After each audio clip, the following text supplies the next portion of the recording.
Assalamualaikum warahmatullahi wabarakatuh. Baiklah, kita sekarang membahas sistem utilitas dengan aspek keselamatan dan efisiensi. Oke.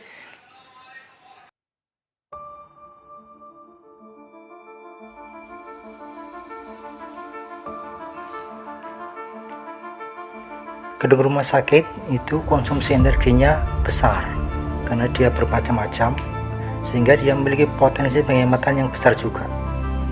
Nah, sebuah program manajemen energi ini memungkinkan supaya mengambil langkah implementasi yang tepat. Nah, ini untuk mendapatkan benefit, keuntungan dari penghematan, dan langkahnya itu harus pasti, ya, sehingga nanti efeknya maksimal. Ya. Kemudian kalau kita melihat data hasil audit energi, pemakaian terbesar adalah di pendingin AC. Nah, biaya listrik kita di atas 230 juta per bulan.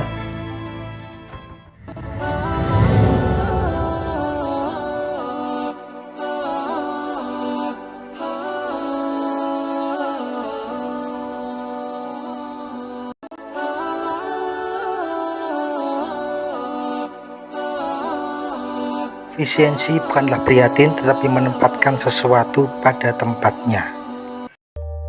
Nah, berikut ini adalah contoh kegiatan tabdir menghamburkan.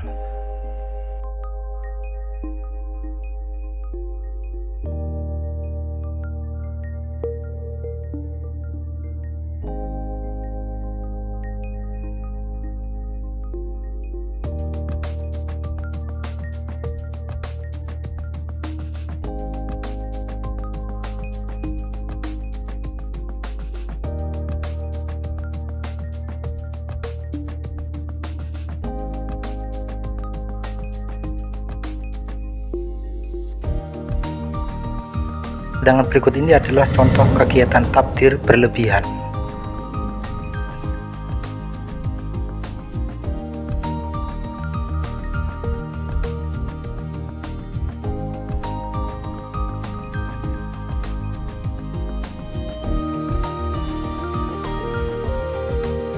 Bapak Ibu sekalian, Anda orang-orang yang terpilih saat ini untuk kebaikan, mengumpulkan pahala dari amal soleh, menghindarkan lingkungan kita dari takdir yang tidak disukai oleh Allah Subhanahu wa Ta'ala. Dengan mengucap Bismillahirrahmanirrahim, semoga upaya kita diridhai oleh Allah Subhanahu wa Ta'ala. Baik, secara umum program efisiensi energi terbagi menjadi dua, yaitu konservasi energi dan diversifikasi energi. Konservasi energi adalah pemanfaatan energi secara efisien, ya, disinilah efisiensi. Kemudian kalau diversifikasi energi yaitu kita mencari sumber energi alternatif yang lebih murah. Nah, ini kemudian benefit program manajemen energi, pemanfaatan energi yang efisien, yang pertama tentu saja meningkatkan keuntungan dengan menurunkan biaya overhead, biaya operasional. Kemudian akhirnya akan meningkatkan daya saing kita di dalam persaingan bisnis dan menyederhanakan peralatan dan operasional karena yang mubadir dihilangkan. Kemudian lingkungan akan menjadi lebih bersih dan aman, dan yang tujuan kita dan terakhir adalah memperbaiki performa sistem. Untuk efisien itu kuncinya ada tiga. Yang pertama, menurunkan jam pemakaian, kemudian alatnya itu harus kinerjanya hemat, kemudian kita cari sumber energi yang murah. Nah, itu program penghematan. Nah, Bapak Ibu sekalian, inilah apa yang akan kita lakukan nanti, kita action di lapangan nanti. Ada 5 poin unggulan. Yang pertama adalah penataan kembali bagian kerumah tanggaan, di mana dalam pengadaan barang, pemeliharaan, kemudian sosialisasi juknis ke semua prosedur, ke semua ruangan atau user. Ini bisa dilakukan dalam jangka pendek dengan investasi yang tidak terlalu tinggi, ya. Kemudian yang kedua adalah memodifikasi peralatan. Ini adalah dengan mengganti peralatan itu supaya menjadi dia peralatan yang hemat energi. Contoh implementasi di sini adalah misalnya mengganti AC menjadi AC hemat energi.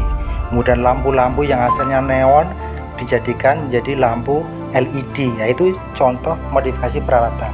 Kemudian Yang ketiga adalah reschedule jam operasional. Pemanfaatan energi itu berhubungan dengan jam operasional. Apabila ada sebuah kegiatan yang operasionalnya itu banyak menghamburkan waktu, maka energi yang terbuang juga banyak. Nah, salah satu implementasi dari program ini adalah bahwa kita menggeser kegiatan itu di luar jam 17 sampai dengan jam 22, di mana pada waktu itu biaya tarif listrik adalah kena maksimal biaya beban puncak. Kemudian berikutnya adalah penggantian sistem. Sistem itu adalah rangkaian dari sebuah kegiatan yang menggunakan berbagai peralatan pengguna listrik. Untuk itu sistem ini harus dikaji lebih dalam sehingga tidak mengurangi keselamatan, keamanan, dan efektivitasnya. Ya, jadi sistem ini untuk diganti perlu investasi yang lebih tinggi, perlu kajian.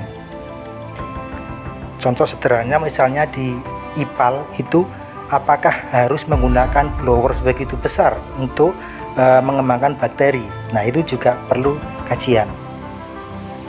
Dan program yang terakhir yaitu membentuk budaya efisiensi pada karyawan. Ini tergantung dari peran aktif para karyawan semua.